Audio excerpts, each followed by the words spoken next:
Terima kasih, kami persilakan duduk kembali.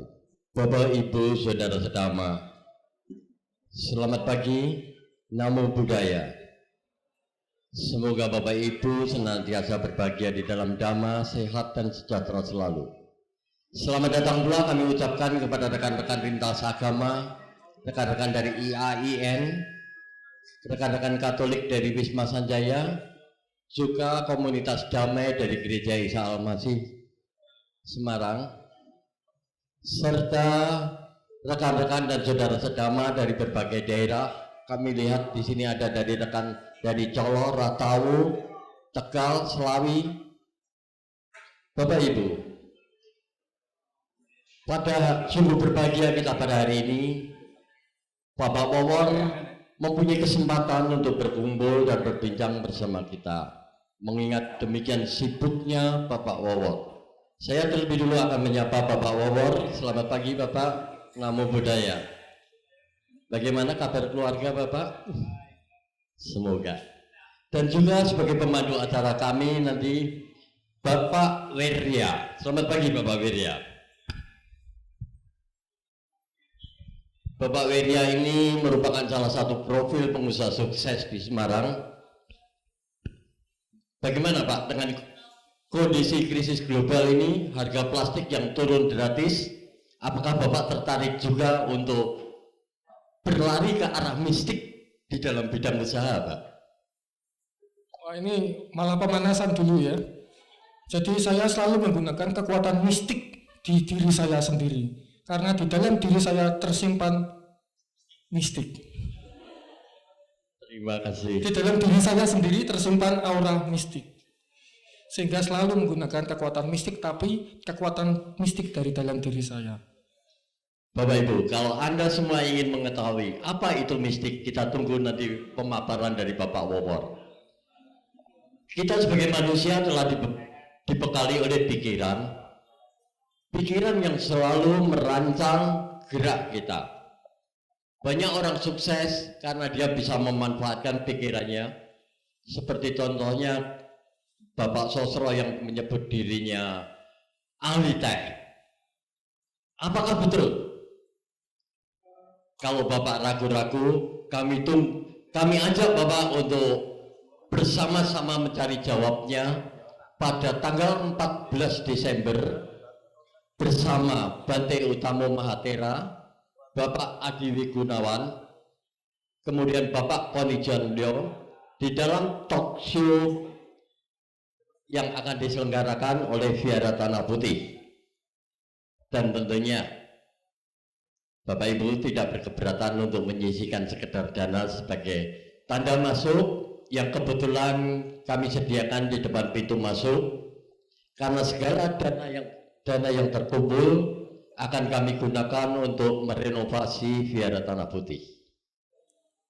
Hebatnya panitia, karena dengan judul yang spektakuler sehingga kursi-kursi yang ada di sini terisi semua, dan saya tahu ada beberapa yang teman-teman kita dari daerah yang semestinya kita undang tapi belum nongol, mungkin sebentar lagi juga akan datang. Jadi luar biasa, karena dengan judul yang hanya beberapa kata mengungkap rahasia mistik membuat Bapak Ibu saudara-saudari sedana semua tertarik untuk datang ke sini. Tentunya kita ingin juga mendengarkan uraian dhamma dari Bapak Cornelis Wawor yang sudah jauh-jauh datang, dan semoga pada pertemuan ini kita bisa memahami apa itu kekuatan mistis, karena kekuatan mistis seperti yang tadi saya diwawancarai Pak Agung, itu adalah kekuatan mistis yang tentunya ada pada diri kita masing-masing, tetapi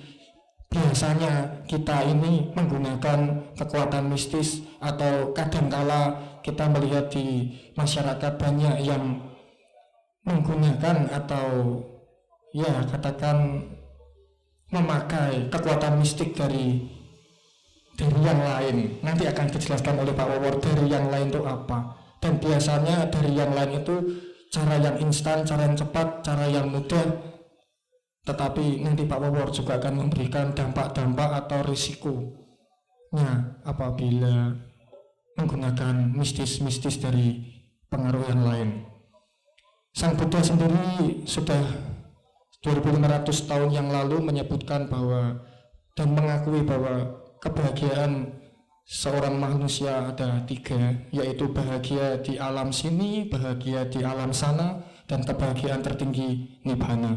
Tentunya untuk bahagia di alam sini kita banyak cara. Tadi di talkshow cuplikan sudah dijelaskan cara dengan kekuatan pikiran, tetapi tentunya juga ada cara-cara lain yang mungkin bisa membahayakan diri kita sendiri. Untuk mempersingkat waktu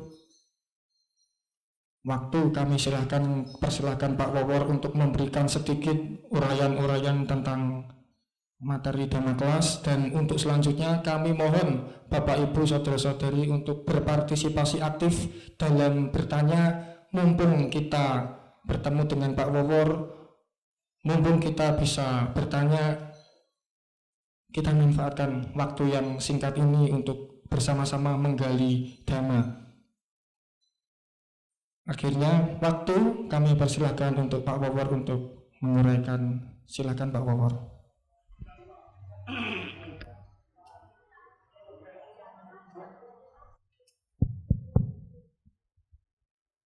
Ibu-ibu, bapak-bapak, saudara-saudari sedama, selamat pagi. Terimalah salam saya dalam Dhamma, Namo Buddhaya.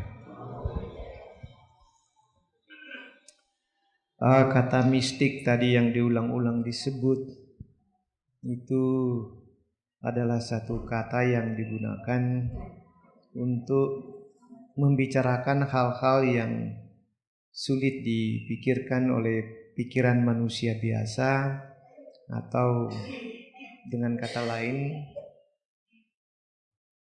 maksud saya sulit dipikirkan oleh pikiran manusia biasa karena nampaknya itu di luar jalur pola pikir umum manusia atau logika manusia. Saya to the point aja, saya berikan contoh yang banyak kita sudah lihat. Misalnya orang main kuda lumping, dia makan beling. Nah, itu kan satu kondisi mistik. Kita tidak mengerti mengapa orang makan beling kok mulutnya tidak luka dan katanya dia telan dan memang beling itu hilang. Nah, tuh saya sudah mulai bicara sesuatu yang kita lihat ada, tapi kita tidak tahu mengapa. Kalau mengapa itu kan persoalan proses. Bagaimana orang makan beling, kita lihat jelas dia pegang, masuk di mulut, dia kunyah, dibilang dia juga telan, tapi sudah itu kita juga melongo. Kalau itu kan secara saintifik memang benar begitu, itu logik memang begitu, itu yang umum. Kita juga bisa ambil beling, kita juga lompat-lompat seperti orang yang main kuda lumping itu, dia mau gemetar, kita ikut gemetar, kalau mau itu rumusnya demikian. Kita makan beling, tapi kenapa? Baru gigit kita udah menjerit. Nah, disitulah kita lihat ada fakta, tapi kita tidak berdaya. Begitu juga kalau kita ikuti budaya-budaya yang ada di masyarakat kita. Orang kok mau jadi kaya pergi ke tempat pesugihan. Dibilang bohong, tapi banyak juga fakta. Atau kita tidak senang orang lain, nggak bisa lawan secara fisik sendiri atau ngomong sendiri atau uang sendiri nggak bisa, dia pakai black magic. Mau dibuktikan secara logika nggak jalan. Kalau saya yang si jahat, saya ada di sini lagi ngomong begini, orang yang di Jakarta yang jerit-jerit, akhirnya mati. Mana buktinya secara hukum? Nggak bisa diapa-apakan. Ya banyak kasus lah yang itu dikatakan mistik. Jadi dengan kata lain, perilaku yang berkaitan dengan mistik ini ada banyak ragamnya, tapi umumnya secara logika atau secara materi kita tak berdaya. Nah itu gejala yang ada di masyarakat kita, dan ini sangat membudaya. dalam banyak aspek tuh bermain. Saya tadinya berpendapat dengan kita sekarang sudah lebih maju, hal-hal begitu seyogianya ditinggalkan, tapi fakta di lapangan malah lebih berkembang. Orang sudah tahu-tahu jelek, masih bikin kelihatan hebat karena dia apa tuh? Bisa apa tuh? Kalau orang itu jelek supaya dia kelihatan bagus dibikin apa namanya? Pakai susu supaya apa? Supaya payu ya. Nah gitu dan segala macam. Ini cuma contoh-contohnya. Tapi kita kembali dulu kepada bicara mistik itu. Nah sebenarnya agama Buddha ini adalah agama mistik sebenarnya. Tapi mistiknya dalam bahasa umum mistik spiritual, mistik putih. Walaupun juga permainan mistik hitam itu yang dibilang black magic nanti itu juga itu sebenarnya itu dasarnya spiritual. Sebab ya Sang Buddha sendiri memulai penghidupan beliau itu dengan menguasai mistik. Karena permainan mistik pada umumnya, kalau mistik putih, ya mistik yang lain juga banyak itu sama dasarnya, yaitu dasarnya ya meditasi. Cuma sayang saya tidak akan menerangkan meditasi dengan detail, ini cuma garis besar karena kita hanya untuk mencapai sasaran. Bahwa seseorang yang mau terjun ke bidang mistik, walaupun ini bidang mistik spiritual, seyogianya bermeditasi. Ya meditasi maksud saya menarik satu garis lurus saja. Dari dasar ke atas harus begitu. Walaupun nanti ada hal-hal yang dianggap falasi, yang sulit dimengerti atau berbeda dan lain-lain, tetap pada prinsipnya dasarnya itu meditasi. Walaupun nanti kita bicarakan banyak cabang-cabang yang lain. Nah, dengan orang bermeditasi, siapa saja bisa. Itu prinsip Buddhis. Karena dhamma yang ditemukan Sang Buddha, sekali lagi, Sang Buddha temukan bukan dia buat. Dianggap dibuat karena nanti dia mengalami sendiri baru dia bicara. Itu pola pikirnya. Jadi itu memang fakta. Cuma masalahnya bukan semua orang akan mengalami tingkat pencapaian yang sama. Ada yang cuma di level bawah, ada yang agak menengah, agak 3/4. Yang bisa mencapai puncak yang paling tertinggi hanya orang yang bisa jadi Buddha. Dan ingat, Sang Buddha tadinya itu bukan orang Buddhis ya. Dia umat manusia biasa. Mau agama tidak jelas agamanya apa waktu itu. Karena banyak perdebatan di luaran, orang mengatakan Pangeran Siddhartha sebelum jadi Buddha dia Hindu. Jangan lupa kata Hindu baru muncul waktu Inggris menduduki India. Jadi tahun 1000 berapa itu? 600-an. Jadi dengan kata lain kata Hindu belakangan. Yang ada di zaman itu ajaran Brahmanisme. Karena ajaran Brahmanisme cuma menggunakan 3 Weda. Di zaman Sang Buddha cuma dikenal 3 Weda. Hindu sudah 4 Weda. Sudah beda. Jadi kalau ditanya mana yang lebih dulu Hindu dengan Buddha, jawabannya Buddha. Banyak orang protes tapi saya bertahan. Tapi cikal bakal agama Hindu sudah ada di zaman Sang Buddha, sebelum Sang Buddha, yaitu Brahmanisme dengan 3 Weda. Kalau Hindu dengan 4 Weda, ya tidak sama dong 3 dengan 4. Tapi ini sudah terlalu skolastik, jadi saya tidak usah berdebat di situlah. Kita kembali ke mistiknya itu saja. Jadi siapa saja tuh bisa mau mencapai tingkat tertinggi di dalam bidang spiritual secara mistik, semua orang bisa. Sebab itu juga Buddha Dhamma, ya yang kita bilang Buddha Dharma, itu bukan milik Buddhis, itu ada di alam semesta ini. Pangeran Siddhartha menemukan. Nah kalau dia menemukan berarti bukan dia punya. Dia menemukan dengan pengalamannya. Nah jadi saya ke papan supaya bisa lebih jelas saya kira.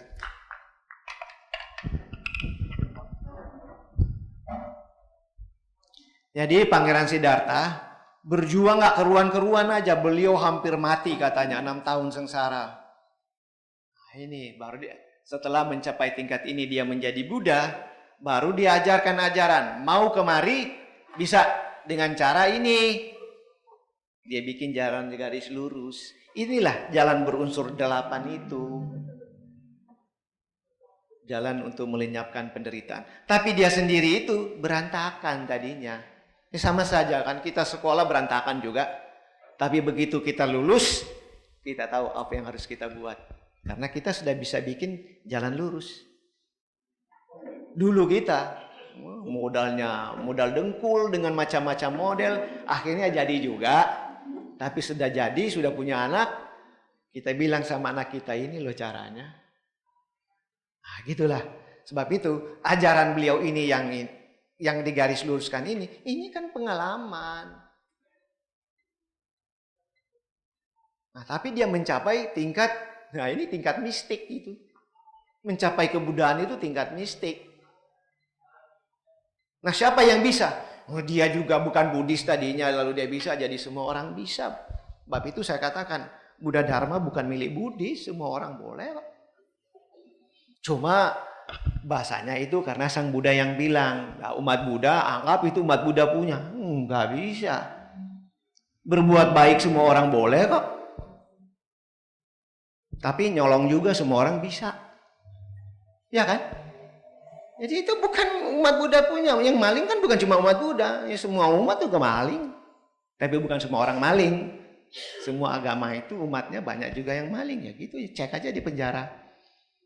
Nah, bicara mistik ini, memang Sang Buddha mencapai titik kulminasi yang tertinggi untuk kemampuan seorang manusia.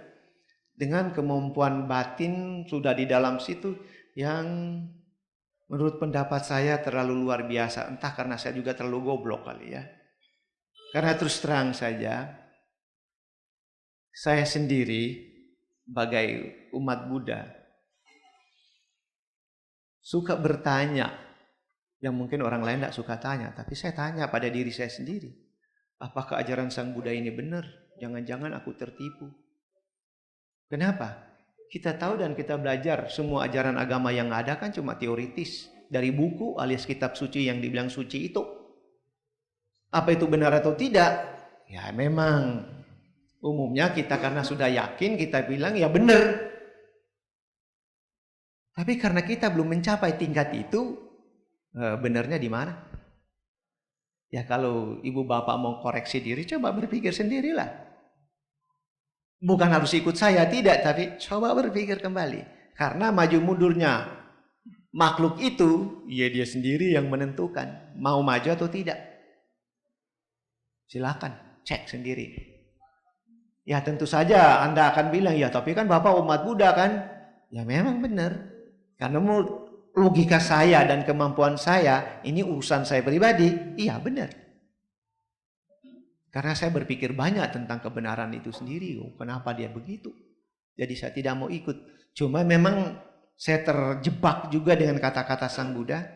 Jangan dulu percaya walaupun itu guru kamu ajarkan. Ya termasuk ajaran dia.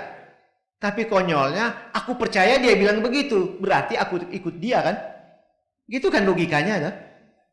Jangan dulu percaya apa yang saya katakan. Kamu buktikan dulu. Saya bilang benar. Saya mau buktikan. Tapi karena saya ikut kata-kata itu berarti aku percaya sama dia. Kejebak itu. Tapi pinter. Nah disitulah batasan kalau bicara politik ya. Demokrasi dalam pandangan Buddhis begitu. Jangan dulu walaupun itu pimpinan kamu bilang. Cek kebenarannya. Tapi tidak balasan spiritual. Kalau dia seorang tentara, tidak boleh bilang tidak kalau perintah atasan. Dia harus kerjakan. Tapi karena ini bidang spiritual kita begitu. Nah, jadi dengan kata lain, apa yang kita akan bicarakan ini banyak bertumpu pada apa yang dibilang kitab suci. Yang dengan kata lain, karena itu kitab suci itu tulisan, berarti ini pendekatan teoritis. Theoretical approach. Walaupun nanti ada mungkin hal-hal yang sudah fakta di lapangan, tapi bagaimanapun ini theoretical approach. Nah, menurut kata buku itu alias kitab suci itu bahwa Pangeran Siddhartha sudah mencapai kemampuan batin karena dia meditasi dan dia berhasil. Kemampuan batin yang semua sudah dibilang tak terukur. Terlalu jauh, terlalu tinggi. Radiusnya sudah tidak terbatas. Kalau ada orang lain baru radius 1 kilometer misalnya atau 1000 kilometer, dia sudah tidak terukur sampai kemana. Itulah seorang Buddha. Nah, sehingga dalam bahasa Buddhis ada kalanya sang Buddha, nah ini in quote bahasa Buddhis ya, adalah seorang yang sabanyu, sabaanya, serba tahu, alias maha tahu dalam pandangan Buddhis. Cuma kemahatauan dalam pandangan Buddhis itu adalah mengetahui sesuatu atau pada satu saat hanya tahu satu hal itu tok. Jadi kalau misalnya jari saya tunjuk ke sana, yang dia tahu cuma di sana. Yang di sebelah ini pada saat itu dia tidak tahu. Tapi begitu ditunjuk begini, sebelah ini dia tahu. Semua arah nanti dia tahu, tapi satu persatu, one by one. Nggak bisa kita makan coklat. Begitu makan coklat kita rasa stroberi. Habis makan coklat, makan stroberi, baru kita bilang ini stroberi. Begitu lagi ganti susu, oh ini susu. Tapi satu-satu. Semua kita tahu tapi satu-satu. Itu dalam konteks pandangan Buddhis itu. Nah, termasuk bicara tentang mistik. Yang terkenal di dalam agama Buddha bagi orang yang sudah meditasinya tinggi, yaitu dia akan memiliki kemampuan batin satu atau dua. Tapi kalau Buddha semua tanpa batas. Yang pertama, kemampuan batin fisik. Jadi segala kemampuan batin yang berkaitan dengan fisik dia miliki. Apa itu? Ya name it. Pokoknya yang fisik aja lah. Mau menghilang, mau menyelam dalam tanah, mau memperbanyak diri, muncul di tempat yang lain. Nah, bukan cuma di tempat yang lain dalam artian bumi, mau ke surga pun jadi. Sudah dibilang tanpa batas. Mau menyembuhkan orang sakit, mau menghidupkan orang mati. Nah, saya potong dulu ini, bicara menghidupkan orang mati di dalam Patika Sutta, dibicarakan itu Sang Buddha menghidupkan orang mati. Bukan dia lagi, malah muridnya yang disuruh. Untuk bertanya, orang yang mati itu setelah dia mati dia lahir kemana? Tapi muridnya yang tanya. Tapi Sang Buddha sudah bilang, nanti kamu tanya kalau dia ada mati di tempat ini, pergi tanya aja. Ada, cuma masalahnya orang mati itu, begitu dia hidup, dah lama kemudian dia mati lagi. Karena Sang Buddha tidak mau menentang hukum yang ada bahwa toh orang tidak bertahan untuk hidup terus, toh mati juga. Kecuali orang itu dihidupkan lalu tidak pernah mati lagi. Nah, itu yang hebat. Tapi kalau masih mati juga, ya sama juga lah. Walaupun ada hal-hal yang muncul sesudah itu. Pokoknya bicara saja jalan di atas air. Ada yang bilang begini, ada cerita ada yang mampu dulu air dijadikan anggur. Wah, saya bilang di agama Buddha nggak boleh. Karena kalau air jadikan anggur lain nanti efeknya. Kalau di agama Buddha air boleh dijadikan Coca-Cola aja lah. Karena kalau anggur melanggar Pancasila nanti. Itu. Pokoknya name it. Bilang aja kekuatan batin yang mau bagaimana. Itu bukan barang aneh. Tapi juga jangan lupa bahwa semua orang bisa. Semua orang. Bukan orang Buddhis saja. Itu ilmu ada di alam semesta. Ya cuma mungkin sistematikanya sementara ini tersisa ada di dalam kitab suci agama Buddha. Tapi bukan umat Buddha punya. Ya itu kan cerita itu. Kasarnya kitab suci agama Buddha itu dari garis bawah itu sampai atas. Itu ceritanya. Nah, itu yang pertama, kekuatan batin fisik. Yang kedua, kekuatan batin telinga. Mendengar suara-suara makhluk lain di jauh atau dekat. Suara di mana? Ya di rumah, kita di rumah duduk dengar. Oh, ada yang bicara lain di sini. Ya bisa saja ada makhluk lain di situ. Nah ini kan sudah persoalan mistik lagi. Atau suara dari teman yang kita mau dengar karena kita konsentrasi mikir dia. Teman itu ada di entah di Jogja, entah di Jayapura barangkali, atau di Sabang, atau di luar negeri. Mau komunikasi dengan dia. Bisa. Mendengar suara jauh itu bahasanya. Atau telinga dewa. Nah, kalau dengar suara yang jauh apa sih? Jauh bahasa Latin bilang apa? Apa bahasa Yunani? Tele. Suara pon, ya telepon lah. Sebenarnya itu. Yang berikut ini cuma lihat, apa tuh dengar tapi tidak lihat. Yang berikut dibacaku. Kemampuan batin melihat jauh. Sama kan? Television, ya televisi. Nah sekarang teknologi sudah bantu, ini sudah kelihatan bisa digunakan oleh manusia. Teknologi bantu dalam batas tertentu. Tapi ini kan wireless, memang sama dengan handphone aja. Atau televisi sekarang wireless. Nah, mau melihat siapa? Ah cuma itu. Mau lihat orang yang jauh, entah di mana, tergantung radius Anda. Mau di Amerika pun boleh. Atau mau lihat orang di balik gunung atau dia di mana saja, kalau kemampuan kita sudah ada, kita bisa lihat. Termasuk makhluk-makhluk yang ada di sekitar kita. Apa benar misalnya di jalan itu yang angker ada makhluknya di situ? Bisa dilihat. Kalau sudah bisa dilihat dan sudah bisa dengar suara, kita bisa komunikasi dengan makhluk yang di situ. Apa betul di kuburan banyak makhluk yang gentayangan dan seterusnya, atau di rumah orang itu ada? Atau saya potong dulu ini karena bilang rumah orang itu lucu. Jadi ada yang bilang begini sama saya, Pak, rumah yang kita baru beli itu Pak, itu sebenarnya rumah baru. Tapi anak saya sering melihat ada orang yang naik turun di tangga itu Pak. Dan kadang-kadang juga saya seperti melihat ada yang bergerak. Saya nggak lihat, tapi anak saya akhirnya yang bilang kepastiannya, karena anak yang bisa lihat. Itu sih, itu yang lewat yang kemarin saya bilang sama mama tuh, dia lewat mah. Jadi kita terganggu Pak. Apa yang harus kita buat? Jadi saya tertawa. Siapa yang mengganggu siapa? Saya bilang, kalau dengar sepotong begitu, itu nampaknya makhluk itu sudah biasa di situ. Jadi sebelum rumah itu dibangun masih rawa atau hutan, dia sudah di situ. Lalu kita bangun, dia dah pindah, dia masih di situ.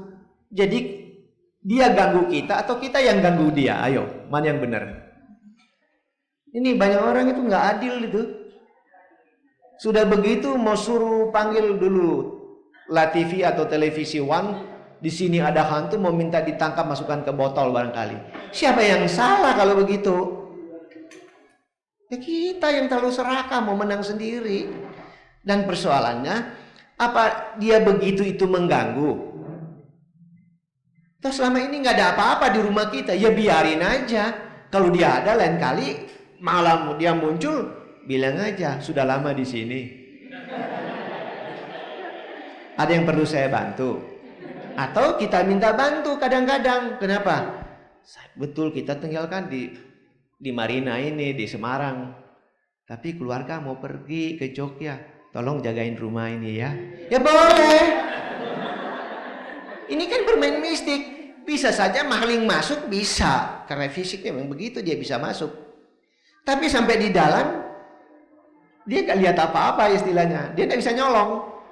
Atau jangan-jangan dia nangkring di situ terus nggak ada jalan keluar sampai kita pulang. Nah kita pulang, kita punya hak panggil polisi atau tidak, atau suruh dia keluar aja. Udah lama mas di sini, udah capek, nah minum dulu baru pulang ya, gitu aja. Maling nggak bisa keluar. Kenapa? Kita kerjasama dengan makhluk yang ada di rumah kita. Jadi bukan siapa yang mengganggu siapa. Dan sekali lagi untuk umat Buddha, jangan panggil Bante atau Romo siapapun untuk ngusir makhluk itu. Tidak boleh. Kasar itu. Ajarin dhamma makhluk itu, bacain parita, ajarin dhamma, dia mengerti, nanti dia tahu apa yang dia lakukan. Atau kalau kita memang penakut, kamu tinggal di sini aja tapi jangan nongol-nongol, jangan nampak ya. Kalau nampak saya takut, kaget. Padahal kekagetan ini semua lalu kita anggap mengganggu karena kesalahan pendidikan. Kita sudah terlalu banyak terpengaruh dengan pola pikir barat. Entah ada pengaruh agama juga di pola pikir itu. Jadi makhluk-makhluk begitu kita anggap itu tidak menyenangkan, kita musuhi. Padahal mereka kan tidak mengganggu. Dia cuma muncul kok, kenapa mesti dimusuhi? Nah itu yang susah. Dari kecil sudah salah didik. Nih ibu-ibu yang saya tembak sekarang.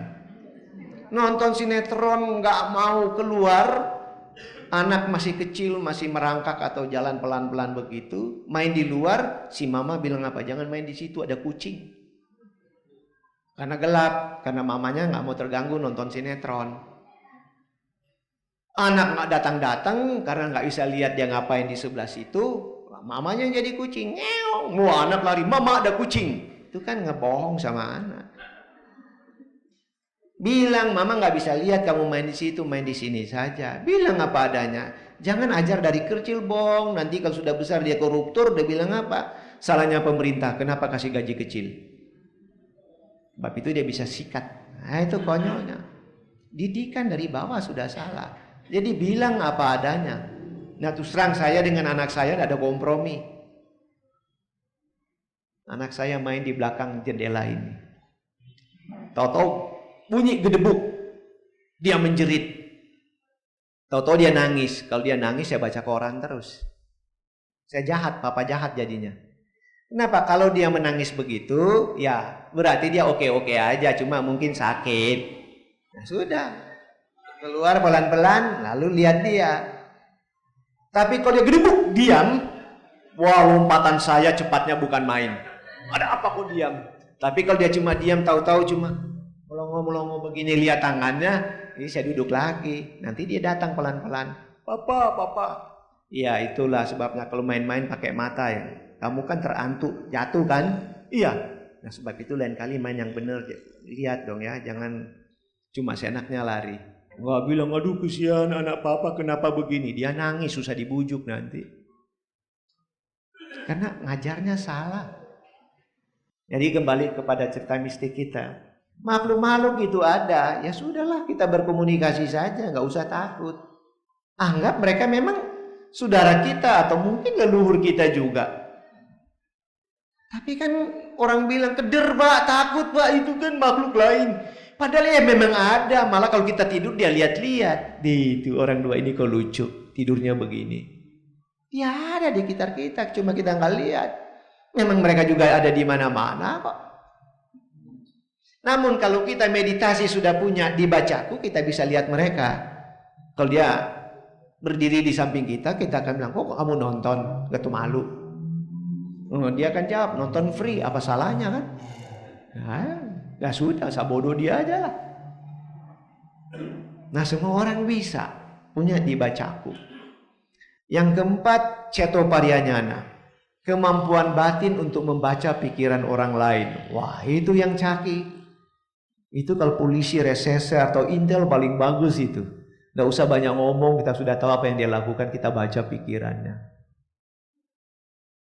Apalagi yang kelima, Pubeni Wasanusatinyana, kemampuan batin melihat apa yang terjadi tadi dan seterusnya sampai pada kehidupan tergantung radiusnya berapa kehidupan yang lampau. Jadi apa yang dia lakukan dia tidak bisa bohongi lagi. Kita akan buka ceritanya. Kamu cubit dia, kamu pukul dia pakai tangan mana, bagaimana gaya kamu, semua diungkapkan. Nah mau bilang apa lagi dia? Udah susah. Nah kalau Sang Buddha ini tanpa batas. Nah tapi yang paling penting tadi bisa melihat makhluk lain. Bisa juga sebenarnya berkomunikasi dengan makhluk lain. Nah itulah yang banyak di dunia mistik kita. Apalagi di Jawa ini, tapi bukan cuma di Jawa, ternyata di banyak daerah juga sama. Main-main mistik itu. Karena marah atau karena senang sama orang tadi dibilang dipeletin. Tapi ada hal yang saya khawatir, semua yang main pelet-pelet begitu, sebenarnya tadi rumusnya sederhana, yaitu harus dengan meditasi. Tapi ada orang lain yang sudah punya kemampuan batin seperti itu, menggunakan itu untuk kepentingan-kepentingan tertentu. Nah itulah yang muncul jadi pedukunan, black magic dan segala macam ada di situ. Dan bagi mereka yang suka kepesugihan itu, atau suka main black magic. Pokoknya kelompoknya itu saya harapkan itu dihentikan, karena begitu Anda bermain itu sama dengan Anda tekan kontrak. Nah, sasaran sebenarnya pembicaraan saya terutama hanya ini sebenarnya, yaitu mengharapkan orang-orang yang bermain black magic, mau guna-guna itu, mau untuk memelet orang, mau bikin apa orang lain untuk jadi kaya atau apa, hentikan hal itu. Sebab Anda bermain dengan makhluk lain yang Anda tidak mengerti, tidak tahu, cuma karena keserakahan Anda mau main itu. Saya berikan contoh, ada kenalan saya main makhluk pesugihan itu untuk jadi kaya dan berkuasa. Dia main makhluk yang dibilang jenglot. Pernah dulu itu berapa tahun lalu jadi populer itu jenglot itu. Tahu ya jenglot ya? Jadi itu seperti apa ya, patung-patungan aja. Ya sebesar ini juga boleh, mungkin tidak sampai. Berwajah seperti manusia dengan macam modelnya. Tapi saya tidak lihat sendiri itu jenglot itu yang dipakai oleh orang yang saya kenal itu. Tapi orang yang lapor saya yang bilang, saya yang disuruh cari darahnya. Darahnya itu mesti dari kucing hitam, ayam hitam, atau anjing hitam. Tapi yang dibutuhkan cuma berapa tetes. Jadi dia ikut memberikan makan atau minum darah kepada patung itu yang dibilang jenglot. Tapi dia katakan, menarik Pak. Begitu tuh dia oleskan darah di mulut itu, patung-patungan itu bergerak itu. Jadi seperti lagi keranjingan mau makan darah tersebut. Nah itu dia laporkan sama saya, lalu saya bilang, kasih tahu kepada yang bersangkutan, hentikan permainan itu karena itu akan berbahaya bagi dia. Tapi jawabannya apa? Orang yang main itu cuma jawab, saya tidak peduli, yang penting saya kaya dan berkuasa pada kehidupan ini. Sebentar mau jadi apa, mau jadi jenglot sekalipun, saya siap. Nah saya tidak bisa marah, itu bukan hak saya marah. Saya cuma punya kewajiban moral, karena saya tahu permainan ini berbahaya, saya kasih tahu. Tapi kalau orang itu tidak mau dengar, wong sudah dikandani ya, mau apa ya, sekarang mau ya. Ya, prinsip saya begitu. Saya tidak bisa ganggu orang kok. Saya kan cuma maksud baik. Kalau dia tidak mau terima, mau diapakan. Nah, kenapa saya harus tegur? Karena bagi mereka yang main-main begitu, itu nanti kalau mati mengganti makhluk itu, atau jadi anak buah makhluk itu. Dan kapan mau lahir hidup jadi manusia kembali, sulit sekali dikatakan, lamanya bukan main. Dan pada waktu itu dia menderita, menangis bercucuran air mata maupun darah, dia sudah tidak berdaya. Karena nasi sudah jadi apa? Waduh, bilang bubur masih mahal di bawah sana. Nasi itu sudah encer, bosok dan kering, mau diapakan? Kalau masih nasi jadi bubur, masih dibeli mahal. Nah, di hotel aja dikasih bubur ayam, bubur apa, berarti masih dibayar kan. Jadi nasi sudah bosok, udah encer bosok, akhirnya mengering. Nah mau diapakan itu? Sayang, tapi itulah Sang Buddha katakan, selama akibat dari satu perbuatan jahat belum muncul akibatnya, orang itu masih bersenang-senang saja. Tapi begitu perbuatan jahat itu mulai memunculkan akibatnya, mulai dia sedih, mulai menangis, tapi dia sudah tidak berdaya. Karena Sang Buddha sendiri tidak bisa bantu itu, tidak bisa. Karma yang bermain. Nah, cuma tentu saja dalam pandangan ini bahwa karena di agama Buddha meyakini adanya kelahiran yang berulang-ulang kali. Nah, begitu dia mati lahir jadi begitu. Tidak ada ampun. Kita mau bantu pun nggak bisa. Nah, siapa yang begitu itu? Kasihan. Saya berikan contoh permainan pesugihan. Saya tidak akan bilang kotanya. Jadi ada seorang umat Buddha, ini seorang ibu. Hidupnya cukup, suaminya kerja baik, ibu ini juga punya pekerjaan saya tahu. Dia ceritakan sama saya, ada temannya tukang jual cakwe. Tahu kan tukang jual cakwe ya? Goreng-gorengan itu. Itu waktu sudah 2 kali kelilingin dunia nih tukang cakwe.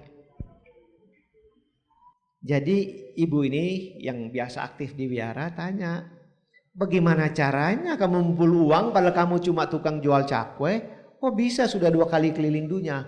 Lama dia tidak jawab berapa tahun. Dan akhirnya dia kasih tahu, kalau mau, ya ke ujungnya saja. Nanti kamu pergi ke satu desa tertentu, ini alamatnya ada, ketemu orang nama begini, alamatnya begini, dikasih denanya segala itu. Dan nanti dia ajar kamu apa yang harus dilakukan. Nah ternyata apa yang dilakukan itu, dia harus pergi ke satu hutan, ya sebenarnya itu bukan hutan, cuma belukar saja. Karena tidak jauh dari jalan raya. Mobil-mobil lewat dia masih bisa lihat lampunya jelas kok kalau dia mau lihat. Nah di tempat itu Anda bawa tempat tidur, ya maksudnya tikar raja atau apalah yang untuk alas. Disitulah Anda, ini cuma salah satu model pesugihan, ada banyak model ya. Ini salah satu yang saya maksudkan. Anda di situ tidak usah pakai baju, tidur. Nanti ada binatang yang datang. Tuh, samaran dari makhluk lain sebagai binatang. Lalu kamu itu ya romantis saja berdua-duaan dengan dia. Ya kalau kamu, kita kan wanita ya diem aja, biarin aja dia macam-macam. Tapi kita tidak selingkuh loh. Nah gitu aja. Nah kalau dia sudah selesai dia pergi. Nah begitu dia pergi ya kamu pergi. Ya sudah. Tinggal tunggu aja. Anda akan maju. Itu yang dialami. Nah tapi paman dari ibu ini, ya boleh in quote ya, orang yang mempunyai kemampuan. Orang pinter lah. Dia tidak kawin. Dan ibu ini biasanya dimanjakan oleh pamannya itu. Kalau dia datang ke kota pamannya. Dan biasanya kalau dia datang ke rumah pamannya itu, begitu dia mau ketuk pintu, pintu belum terketuk, pintu sudah terbuka. Pamannya sudah tahu dia datang. Padahal dia tidak telepon, tidak bilang dia datang, tapi tahu. Oh hebat juga pamannya itu. Tapi satu waktu dia datang, sudah ketuk capek, nggak dibukain pintu. Cuma dia dengar waktu dia sampai itu pamannya marah-marah. Dia tidak tahu dia marah pada siapa. Lama pintu itu baru terbuka.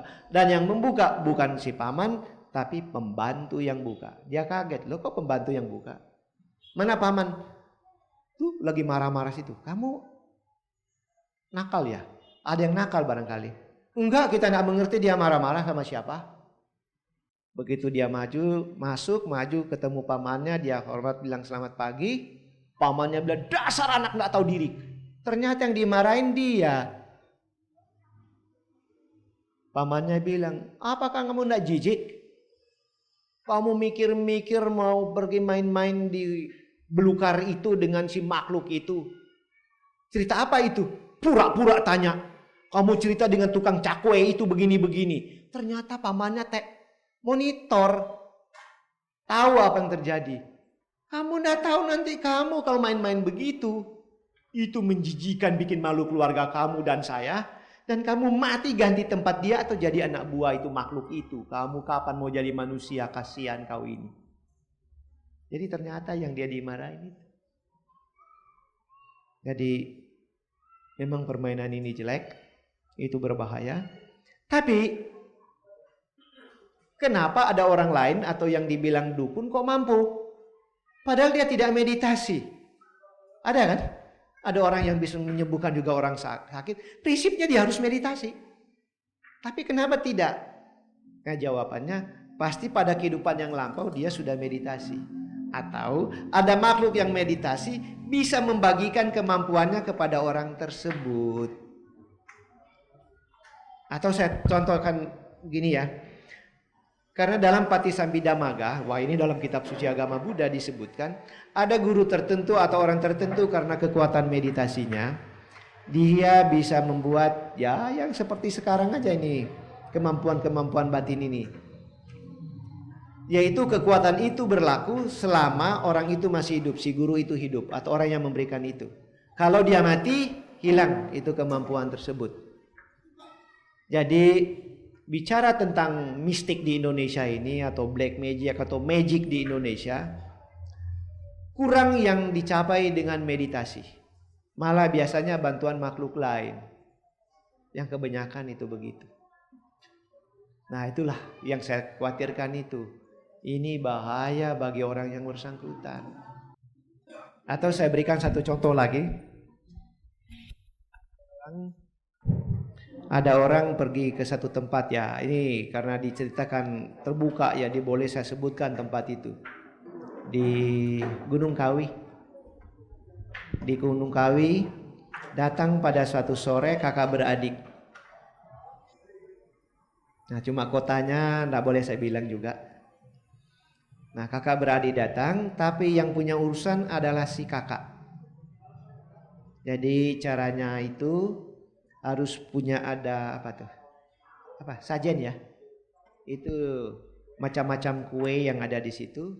Tapi itu kakak punya urusan, si adik cuma mengantar saja.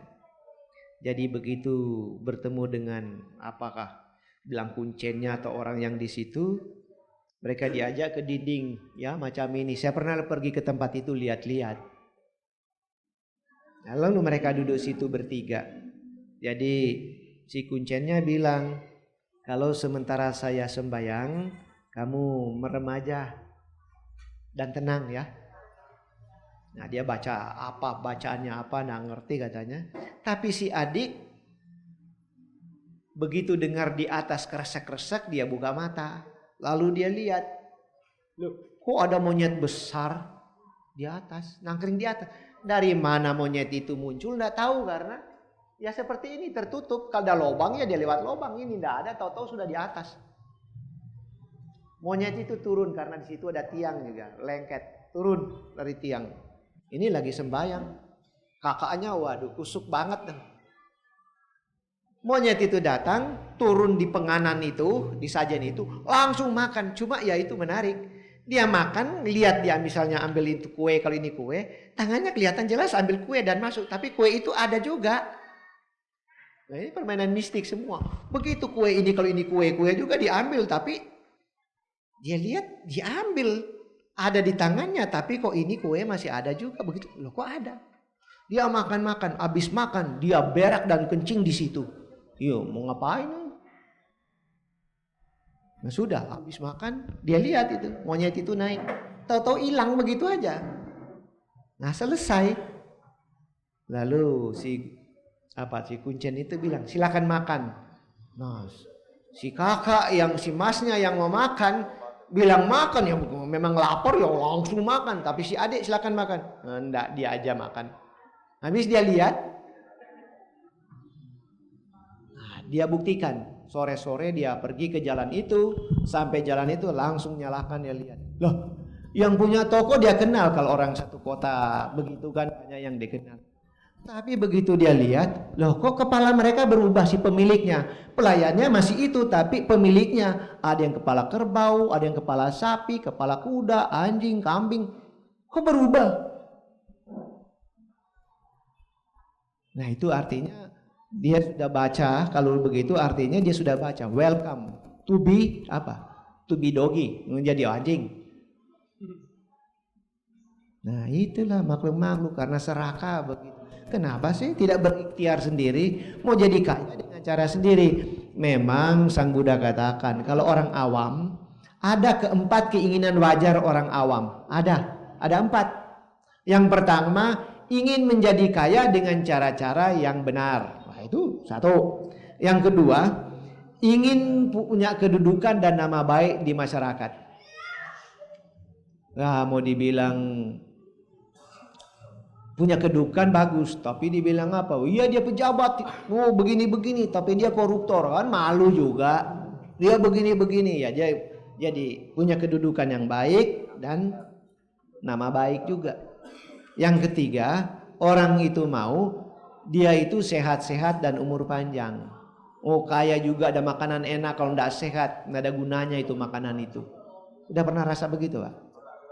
Kalau sakit nggak ada nafsu makan kan, mau makanan apa saja yang dibawa atau dikasih, mau disuapin pun merasa muntah kok. Dan yang keempat, semoga kalau nanti meninggal dunia, lahir kembali lebih baik daripada sekarang, atau ya biasalah lahir di alam surga. Inilah keinginan wajar manusia menurut pandangan agama Buddha. Tapi harus dicapai dengan sila atau moral yang baik, dengan cara-cara yang benar, dan tidak berakibat negatif seperti tadi. Banyak orang nggak tahan, mau potong kompas, liwat jalan tol karena dia tolol. Tapi itulah manusia. Jadi, saya kasih contoh juga hal tertentu. Kan banyak orang suka main black magic kan ya. Ini contohnya aja. Padahal rumusnya mirip saja semua sih.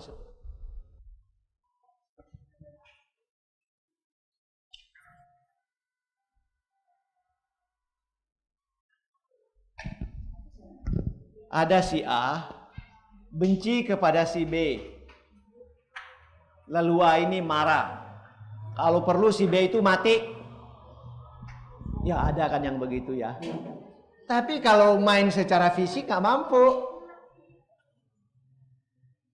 Modal duit juga gak punya.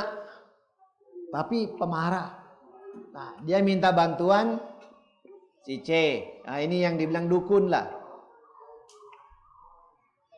Kalau dukun memang hebat meditasinya, dia bisa tembak langsung.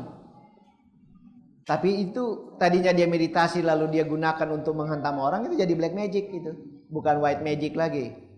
Tapi biasanya dukun ini karena ada hubungan guru aja dulu kasih ilmu, ada cara-caranya, entah mantra yang dia miliki, nanti saya juga bicarakan sebentar. Dia itu kerjasama dengan si D. D ini makhluk lain. Makhluk lain. Nah dia yang perintah. D ada proyek apa?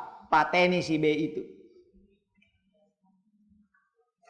Tapi si C ini safety player juga dia si dukun. Bilang kepada si A, kalau ada akibat apa kamu tanggung jawab? Nah biasa ini akan bilang, apa akibatnya pun masa bodoh, yang penting dia mati, saya terima. Nah ini, kalau si B lemah, memang karmanya jelek, mati. Ini main karma juga kok. Tapi kalau B-nya ini waspada, karma cukup bagus, nggak tembus. Nah kalau di cara Buddhis, apa? Kalau si B ini misalnya dia umat Buddha, rajin baca parita, bisa tertangkis. Sebab itu parita jangan jangan dipandang enteng. Bukan saya nggak mengerti artinya. Memang saya tahu, kamu juga nggak tahu artinya, nggak tahu bahasa Pali kok. Nggak apa-apa, nggak ada soal nggak mengerti artinya. Tapi perlu dia ucapkan. Nah, perbiasakan baca parita itu mulai dari Aradhana Dewata. Tahu ya Aradhana Dewata? Samanta Cakawalesu Atraga Cantu Dewata. Apa artinya ini satu kalimat pertama? Samanta Cakawalesu Atraga Canta. Semoga semua dewa di alam semesta ini datang di sini. Waduh, undangan besar. Tapi bukan cuma di bumi sini, di seluruh alam semesta. Tapi jangan kira mereka semua datang. Kalau mereka juga sibuk nggak datang. Kita juga diundang, sudah berapa banyak undangan kasih nggak datang semua. Ya, begitu kan Pak Alim ya? Apa semua kita datangi? Enggak. Tapi bagaimanapun ada juga dewa-dewa yang di sekitar dia itu yang datang. Datang untuk apa? Nah itu, kata-kata kalimat itu yang kita akan lihat. Terus di bawah akan bunyi kata-kata Dhamma sawana kalo ayang badanta. Sekarang saatnya mendengar dhamma yang saya akan babarkan. Jadi kalau kita baca parita itu adalah mengajar dhamma kepada makhluk-makhluk lain. Jadi kalau makhluk-makhluk lain entah di rumah, entah di mana kita rajin baca parita, mereka datang, ya lama-lama kita dianggap guru mereka. Kemanapun kita pergi, kita dikawal oleh banyak bodyguard yang tak kelihatan, yang tanpa SK. Nah, jadi banyak itu si XX yang muncul di samping kita. Kemana kita pergi, sampai kita bobo pun mereka nonton semua. Mulai guru kita ini lucu ya. Ya udah, mereka punya urusan lah. Jadi kalau nanti si D datang menghantam kita, ini yang akan lebih dulu muncul karena mereka saling lihat. Kita nggak tahu kita lagi bobo. Nah, tentu saja makhluk-makhluk ini akan bertanya kepada D yang menyerang. Tapi pakai bahasa dewa. Tahu bahasa dewa? Belum pernah dengar? Pertanyaan kira-kira bunyinya, "Hey you, what do you want?" Gitu aja. Jadi begitu dia lihat banyak yang kawal, nggak jadi, pulang. Ngomel dia kepada C, "Aku sudah capek. Sana pertahanan kuat, aku lapar." C akan bilang apa? Minta kepada si A. Waduh, senjata makan tuan sekarang. Awas kalau Anda berikan apa yang dia butuhkan, celaka dia. Kalau dia pinter, begitu dia tahu si B tidak mempan, lebih baik dia lari ke B aja. Tolong saya. Tadinya saya mau pateni kamu, tapi tolong saya dulu. Saya sudah mau mati. Ya karena apa? Dia nggak tahu malu karena sekarang takut mati. Minta perlindungan karena dia tahu si B kuat. Iya kalau dilindungi, kalau enggak tetap akan mati. Nah, enggak mungkin kan dilindungi B terus-terusan. Nah, itulah yang paling berbahaya. Nah, atau ya memang betul kalau cuma bikin segitiga atau cuma si C sebagai dukun bantu si A untuk jadi kaya dengan bantuan si D. Bisa. Tapi kalau mati jadi anak buahnya si D. Lahir kembali anak buahnya si D atau pengganti si B, si D. Rumusnya cuma gitu-gitu. Begitu juga kita tidak bisa bohongi atau saya juga tidak pungkiri ada orang yang bisa sembuh dari sakit yang dikatakan oleh dokter sudah tidak mungkin. Sembayangin aja dia karena sebentar lagi dia pergi. Karena kita lihat juga di alat yang bunyi-bunyi sudah mendekat mau mendatar. Kalau masih grafik begini kan masih oke. Tapi kalau sudah mau mendatar atau bunyi kita lihat bunyi tit datar itu artinya sudah pergi. Justru dibacain parita, misalnya ini si D yang sakit ini dibalik aja. Si D sakit, si A ini si dokter, ini keluarga. Nah, terbalik. Ini si dokter lihat si D sudah mau mati. Panggil si A, doain aja itu keluarga kamu. Dia sudah tidak lama lagi pergi. Mumpung dia masih hidup, doain. Nah, ini ngundang B, biku. Baca parita kepada dia. Nah, begitu baca parita, yang turun tangan bukan si biku. Karena banyak makhluk di sekitar sini juga belajar dhamma, dengar dhamma dan senang, mereka yang turun tangan menyembuhkan si D. Permainannya dengan parita.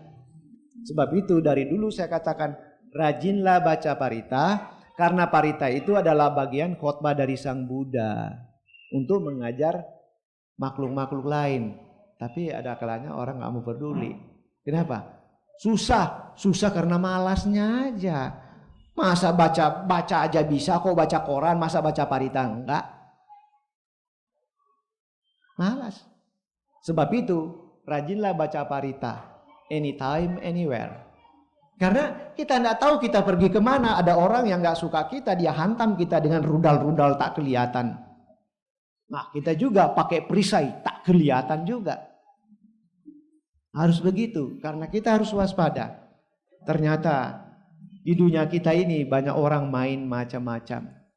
Nah, yang terakhir, kemampuan batin begini memang luar biasa hebat. Tadi saya sudah bicara ide-ide kemampuan batin yang sangat mengesankan itu, yang macam-macam model tadi. Tapi itu juga bisa digunakan salah dan itu yang berbahaya dan itu tidak boleh sebenarnya dilakukan, yaitu mengkonversi umat. Bapak bukan orang Buddhis, tapi saya suka Bapak jadi umat saya. Jadi seperti saya hipnotis Bapak, seperti itu. Tapi ini lebih dahsyat dari hipnotis. Bapak jadi umat saya. Karena saya lihat Bapak punya potensi supporter yang besar misalnya. Nah, itu yang paling jelek. Sang Buddha tidak mengizinkan hal itu dilakukan oleh umat Buddha. Jangan. Apalagi biku. Nggak boleh. Nah, padahal seseorang tersebut, siapa saja itu, bisa mempunyai potensi itu karena dia dulu sudah memang jago meditasi, atau memang dibantu orang lain, atau dibantu oleh makhluk lain. Itu bisa. Karena kemampuan batin begini bukan milik umat Buddha. Itu kan sudah bilang universal kalau dia mainnya. Nah, orang itu bukan Buddhis, kita mau umat jadi banyak, kita mulai main pakai kekuatan batin. Sebab itulah supaya tahu banyak umat Buddha suka kritik, kenapa kalau biku-biku punya kekuatan batin tidak mau show? Kan lebih banyak umat Buddha nanti. Justru itu yang dilarang oleh Sang Buddha, karena kalau punya kekuatan batin lalu gunakan begitu, nanti perang kekuatan batin. Syukur kalau sudah hebat. Kalau yang diserang lebih hebat, mati kau. Nah, banyak orang tidak mengerti, padahal itu maksudnya memagari supaya jangan celaka. Tapi umat Buddha kan serakah juga banyak kan. Nah, maunya begitu. Padahal itu tidak boleh. Biar orang lain mau jadi Buddhis, dia mengerti apa yang dia mau pegang atau dia mau anut. Biar dia dengan pengertiannya. Jangan pakai kemampuan batin, itu jelek.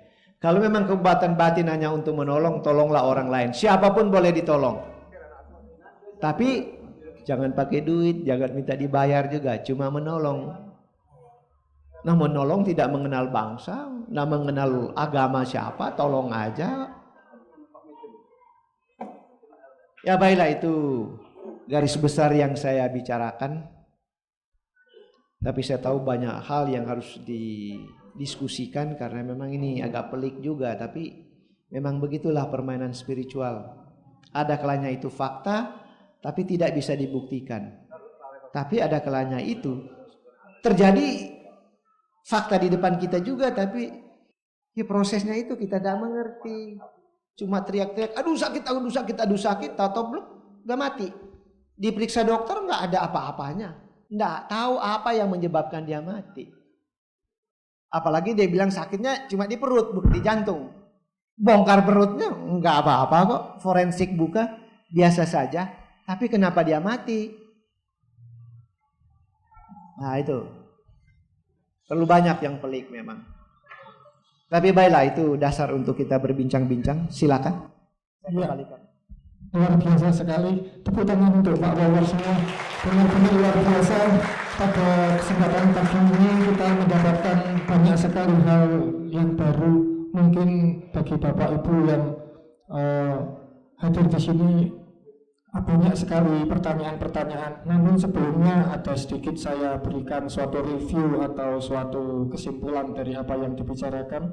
Jadi memang Sang Buddha sejak 2500 tahun lalu telah mengakui bahwa kemampuan mistik itu memang ada. Bahkan Sang Buddha sendiri telah memiliki kemampuan mistik atau kemampuan spiritual yang tertinggi. Dan tadi dijelaskan oleh Pak Wawor berbagai macam kemampuan, seperti kemampuan fisik, bisa menghilang, menyelam, jalan di atas air. Kemudian kemampuan telinga, bisa mendengar makhluk lain. Kemudian kemampuan mata, bisa melihat jarak jauh. Kemudian bisa membaca pikiran orang lain. Dan yang paling hebat, pupu niwe satu nyana, yaitu kemampuan untuk mengingat kelahiran-kelahiran di masa lampau. Itu adalah semua kemampuan mistik yang telah dimiliki oleh Sang Buddha dan tidak tertutup kemungkinan bagi kita untuk bisa memiliki pula. Namun jelas telah dijelaskan dengan gamblang oleh Pak Wawor bagaimana kita menggunakan apabila kita memiliki atau mempunyai, bagaimana kita bisa menggunakan dengan baik dan benar. Karena tadi sudah juga dijelaskan dampak-dampak negatif kalau seandainya kita tidak menggunakannya dengan benar. Tapi juga menjadi suatu potensi kalau memang kita bisa bersahabat, seperti tadi disebutkan, bisa bantu-bantu jaga rumah kita kalau kita mau pergi. Dan yang terakhir, sekali lagi bahwa dijelaskan juga makhluk-makhluk pun juga tidak semuanya makhluk yang baik. Ada yang makhluk di alam dewa juga, kemudian ada yang makhluk di alam rendah daripada kita, sehingga kita pun tetap harus berhati-hati. Dan saya persilahkan kepada Bapak atau Ibu atau saudara-saudari sedama, silahkan cukup mengacungkan jari karena Pak Hima Widodo telah siap dengan mic-nya. Silahkan satu-satu, benar Pak ya. Mohon perkenalkan nama dan silahkan berdiri Pak.